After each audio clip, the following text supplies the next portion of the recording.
Awesome. So I'm here with Michael Gardiner. Today we're going to be covering everything cold email. I've watched quite a few of Michael's calls, and I know since he last went on different calls, things have changed in the cold email space. And I really want to get his perspective on what is working now in 2024, how he sees cold email, especially with his agency. He does a lot of it. So the first thing I want to ask you, Michael, was first of all, thanks for coming on. But Yeah, I want to absolutely. talk about like before we even like think about sending any emails or even generating any lists, like what are things you do before when you're thinking about how to structure a campaign when it comes to like market research and then structuring the offer around that? Like, what does that look like for you guys? Yeah, definitely. So in terms of cold emails for ourselves or like on behalf of clients, I mean it's a little bit different. So, Yeah, as a cold email service provider, a lot of it comes down to like picking the right clients. But yeah, um, because you yourself, you're doing cold emails as a service, right? yeah, exactly. Yeah.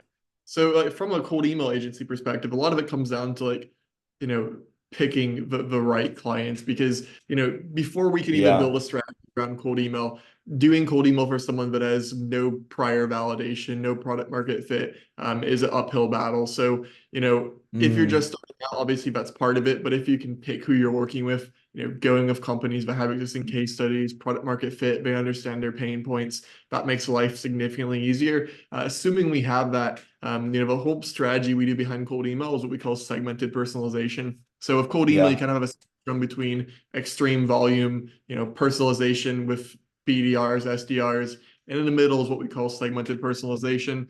So rather than personalizing all of our emails to an individual or company level, we personalize based on a segment. This might be companies with certain software installed, or companies that are hiring a position, or maybe it's companies in a certain location, just a very specific categorization of businesses. We can yeah. make our copy feel specific to that categorization as opposed to just like on a one-to-one basis. Yeah, I like that answer because I guess you could either really bust your balls doing all the market research and all the validation, figuring out the product market fit, or you can just buy back all of that time by making sure you work with the right clients. When you're picking like the right clients to run campaigns for, what are questions you're asking just to see if they have product market fit, and what are other things you're doing? Yeah, definitely. So most of that is already done when you're working with established businesses. So, Yeah, our average clients, seven to multi eight figures, couple nine-figure companies, but they're generally larger companies. And normally when you're doing a few $1 million a year, you don't get there by accident. So most of that's already handled. Now, on the odd chance we work with somebody who's a smaller company, multiple six figures, there's where we're doing a little bit more digging.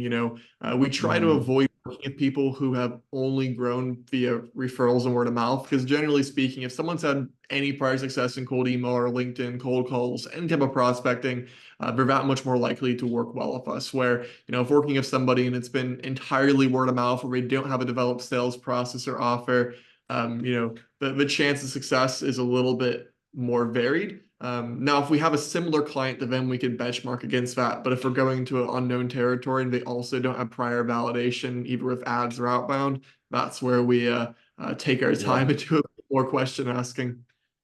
Yeah. Would you say that's mainly because obviously if you're just providing the leads, right, with what you're doing, it's they don't have experience. If they've only grown with referrals and word of mouth, they don't have experience closing outbound leads. So then you have to validate the whole sales process and get them used to that, which is that's one of the big reasons. One of them, yes, because if you're going to retain clients, they need to close clients. Yeah. Another one, just a lot of companies that grow via word of mouth, they don't have a set or refined offer. They just do marketing, which isn't Mhm. bad. It's just having very clear definition is going to help you a lot when it comes to writing your cold emails and building your campaigns. So if somebody does marketing, but it's very generalized and custom quote basis, it can be harder to build a campaign around it. For sure, for sure. And then when it comes to getting data, so I know you said when you're doing targeting, it's always like you have a reason to reach out to them, whether that's like addressing a job posting or something like that, or they've just let someone go or whatever it may be. How are you getting the data? Like what are specific tools, maybe platforms, things like that? And how's that changed as you've got more experience? Yeah, so our process around building lists starts with ideation. So what are the lists we imagine building? And then once we've imagined those, we then have to figure out which ones we can actually build. So we're not just using pure out of the box things. We do a lot of really creative list building that sometimes involves Mhm. figuring out how to do something for a first time. So it starts with Wow. the idea. And then the second step is, can we actually get that list? A lot of times the answer is no, but we have to try to. And how we try involves a lot of different tools. I mean, we use out of box tools such as like, Apollo and Find Email, and we were using ListKit a little bit. We use some out of box tools, but a lot of what we do is not so much for enrichment, but finding the contacts, right? The value of contacts is how they're segmented. So sometimes we're scraping from like online directories, or sometimes we find random vulnerabilities to build a list from. Sometimes we even Yeah. put together some Python scripts. I mean, it just depends on the list, but I would say we probably use a total of 15 or so tools. Well, can you give me an example of like a really maybe an intricate data set that you had to sort of create something for just to get that data? Yeah, so my favorite example is scraping directories. So one consideration is Mhm. if we're using a database like ZoomInfo or Apollo, that data has been categorized by the data provider. So a lot of it's based on assumptions, where if we're find a directory where people are self-listed, they're self-listing data as well. I'll give three random examples. Let's take Clutch.co. It's a marketing Yeah. agency direct. Marketing agencies are self-listing. They list their services, their specialty industries. They list how many employees they have. They list where they're located. Because that's it's self-entered information, we can assume the accuracy is higher. So we could build a list by running a search as somebody on that directory and then scrape the contacts that come from it. So that data will be much more accurate than, let's say, just pulling that same parameters on Apollo. A couple other random examples is for manufacturing. We use ThomasNet. It's a directory of manufacturers where they have self-reported revenue numbers, which are really useful. Or there's a tool called Architizer for architects when we're targeting architects, where we can filter like Yeah. what type of architecture do we do? Is it on commercial or residential? And what locations? What budget ranges? So we love to use directories that have their own self-entered data by the companies because we know it's going to be quite accurate and we can do filtering that we couldn't just do in like a lead gen tool. Mm, yeah. That makes sense.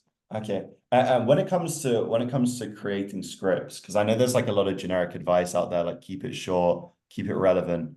But again, if it's not really going into too much detail in the advice, it's not that helpful. What are like key principles that you keep in mind when it comes to actually building out the scripts? Yeah, kind of three things that are biggest impacts are going to be, do people actually want it? Like, for Yeah, example, realtors don't really want Facebook ads. They get pitched at 70 times a day. Like you're gonna yeah. have to bend over backwards and be creative and do a bunch of cool little tricks to Mhm. get their attention. So first I was like, do people actually want it? Majority of our clients are in industries that are outside of like the norm and is super saturated stuff. We have a lot of clients in medical, financial services, in manufacturing, in kind of more traditional B2B services that you just don't think of. So first off is, do people want the thing? Because you do everything right. If no one wants the thing, it doesn't matter. Now you can find ways to make that work, but it's easier to just avoid those people and work with ones that are in demand. Yeah. Second is Mhm. going to be segmentation, relevance, right? If we can take indicators or something that makes people in a better position to receive our message, great. Let's say you offer Salesforce consulting. Well, if you're targeting people who aren't on Salesforce, there's no relevance, right? We need to put a list of people on Salesforce. So we try to have a lot of relevance, and that goes back to our segmented approach. Our messaging is very specific to where someone is, either in hiring or firing, technology being used, in the platform they're hosted, or any number of things. And the third thing is probably social proof, right? Like one of the main Yeah. drivers of people actually being interested is curiosity. What's the best way to sell to Pepsi? Have a case study of Coca-Cola. So when we're working with legit companies that have these great case studies, we're mentioning names that are either competitors or sometimes even an aspirational company for a prospect. So that drives a lot of curiosity to get people to respond back and request more information or get on a meeting. Yeah. So just to summarize, those three would be, do they actually want it? Using social proof, and then what was the second one? But like building it around a segment, not being general, like having a Ah, for specific sure. segment you're reaching out to so the messaging is relevant. So rather than reaching out to realtors as a whole, maybe just targeting a sector of like commercial real estate agents in, I don't know, Yeah, Idaho. Absolutely. exactly. Amazing. So when it comes to getting positive responses, because I think a lot of people struggle with this, they'll open up their inbox, they'll look at the engage label, they have so many different positive responses, but they don't know how to, maybe they got a positive response from them, I don't know, 2 weeks ago, and they've been following up, but they just can't get them on the phone. They can't get them to actually book in. When it comes to converting positive responses into book meetings, like how do you think about that, and how do you approach that at your own agency? Yeah, so most people are lazy at this. That's the main thing I find. And they're not lazy in terms of Yeah. amount of time to follow up, they're lazy in terms of their responses.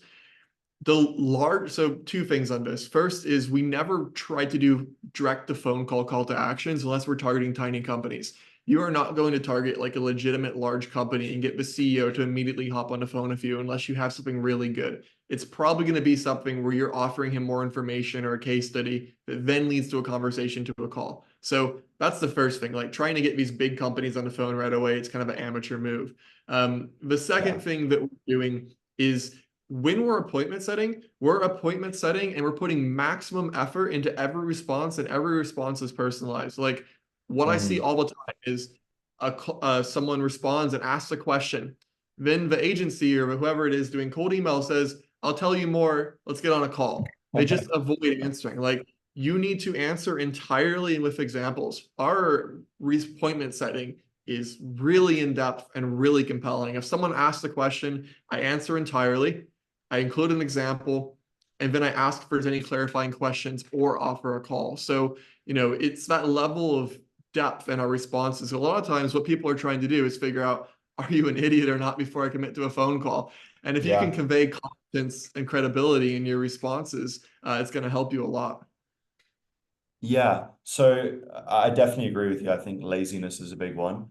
But then also, let's say you are doing like a volume approach and you're messaging multiple people and you have like 30 positive responses coming in a day or whatever it looks like at scale. How do you decide if it is worth it to put like a lot of detail into each response? Well, it should be worth it because this comes back to building your list, right? If you're getting a bunch of Yeah, responses from people you don't want to work with, and it's not an appointment setting problem, it's a list building problem because you built your list wrong, right? yeah, So if you're getting a bunch of responses and it's not worth your time, then go back and fix your list. Now, if you're getting a bunch of appointments responses and they're people you do want to talk to, then you have a personnel problem. Then how can mm, you create some type of standardization that can still be personalized, some templates, and hire? I mean, at that point, it's a hiring problem. If you have 30 leads a day and they're all good, congratulations, you have plenty of money to hire somebody. yeah. If you can close for sure. Yeah, that's interesting because I think if you are generating that amount of leads, yeah, it's a lead generation problem. I think a lot of people will basically just generate like a huge list of people. I definitely did this at the start, and then just justify it by saying, "Oh no, I'm calling out the type of people I want to address in my messaging." So that's going to filter through the right people. But again, that doesn't happen, and then it becomes very messy when you get leads coming in and everything like that, and you don't even know you can help them. And then you start to justify, okay, it's not even worth it to follow up on these people, and you sort of do everything half-assed because you're like, is this person even going to be a good fit? And you question yourself. So I really like what you're saying about it's a lead problem. But when it comes to leads, because do you think it's actually feasible to, when you're generating lead lists at scale, to make sure that, like, how accurate can you be that every single lead fits that criteria? And like, how do you think about that? Yeah, so I see a lot of people that try to qualify their lead list with metrics that I think are pretty stupid. Yeah. I'll give a couple examples. You have to use logic when deciding how to qualify a list. So let's give three case studies here. Let's say case study one or example one is we're targeting fashion e-commerce brands. Now, the first consideration that comes to mind is, do I need to do any filtering at all? Now, in this case, yes, I definitely do, because if we consider barrier to entry, meaning how easy would it be to start a fashion brand? The Mm. answer is very easy. Not to be successful, but to start one.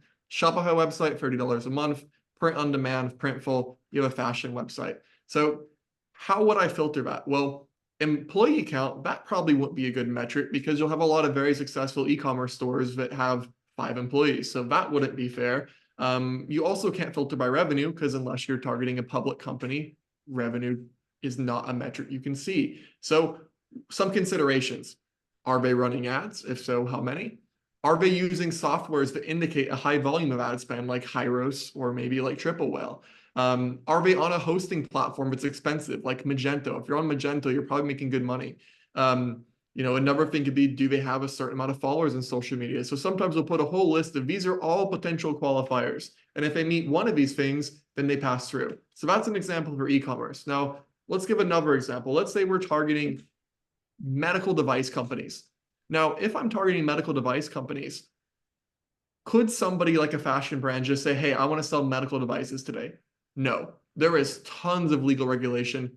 It is incredibly expensive to get into. I don't need to do any filtering because it's very unlikely there's somebody manufacturing medical devices who isn't doing $1 million a year or doesn't have funding.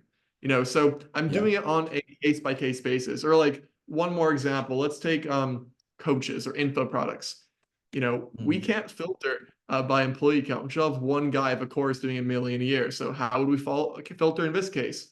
Maybe by social media followers. So we do it all on a case by case basis, depending who we're targeting, or even headcount, right? If we're targeting an agency, headcount's a great metric. If we're targeting a landscaper, well, they're probably not going to be using LinkedIn, which is where tools source headcount information. So like that wouldn't be Yeah. relevant. So yeah, it's very case by case. Yeah, I like that answer because people definitely fall into the trap of just looking at singular metrics like employees or different things like that or whatever it may be, and they're just relying on that one indicator when exactly like you said, there can be a one-person business doing multiple millions a year. Okay. Yeah, I like it.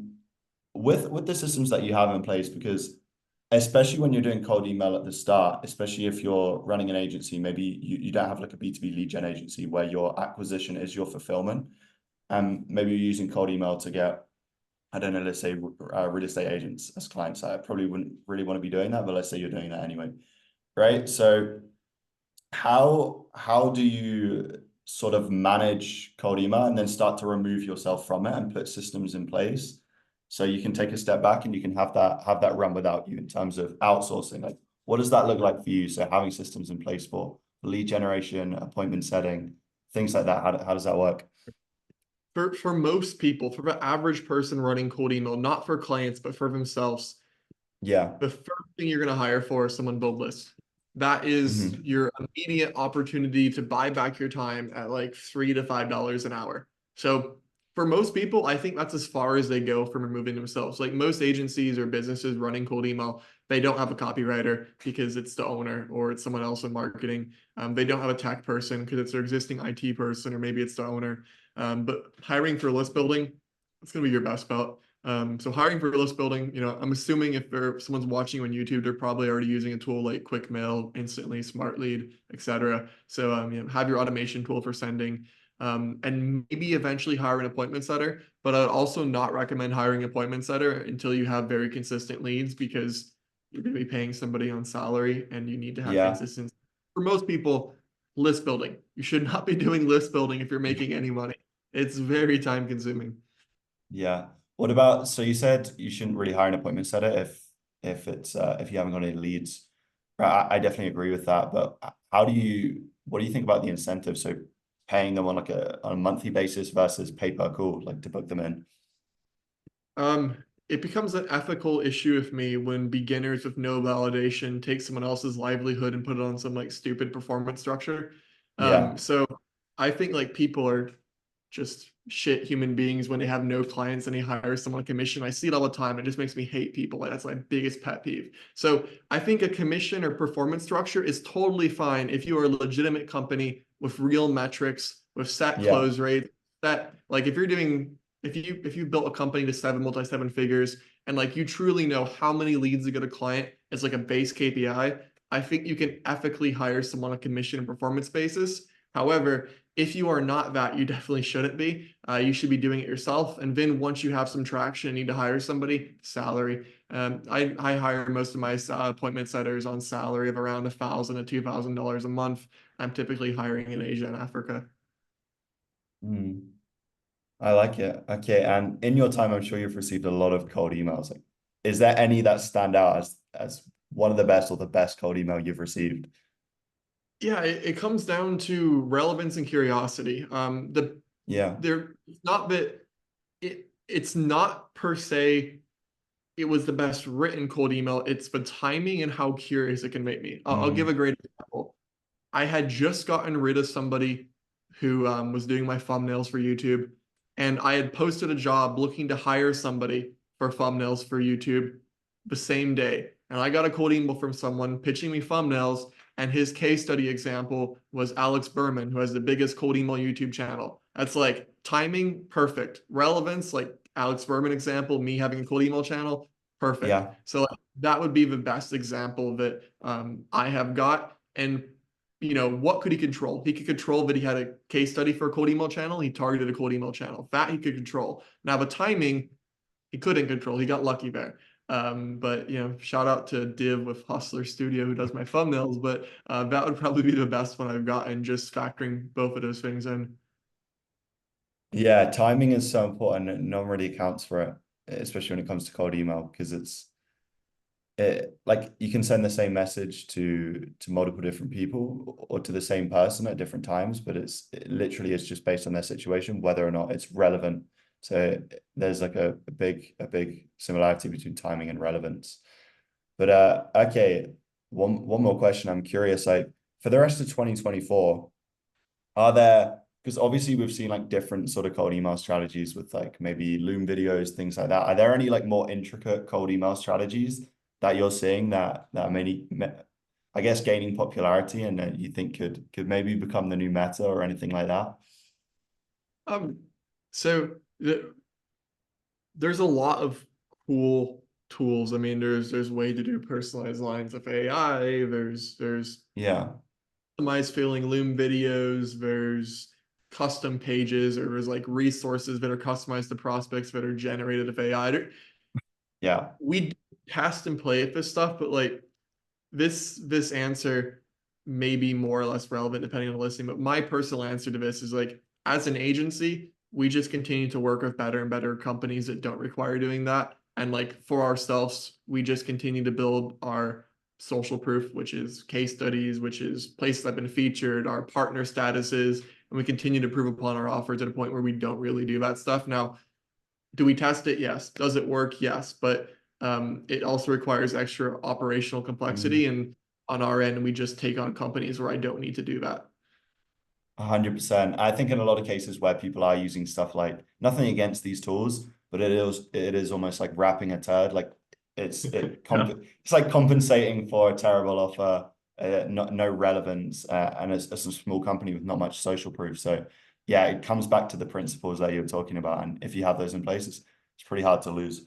But okay, perfect. That's all the questions I have for you. I really appreciate you coming on, man, and hopefully we can do this again soon at some point. Yeah, absolutely. I've enjoyed it. Thank you, Max. Awesome.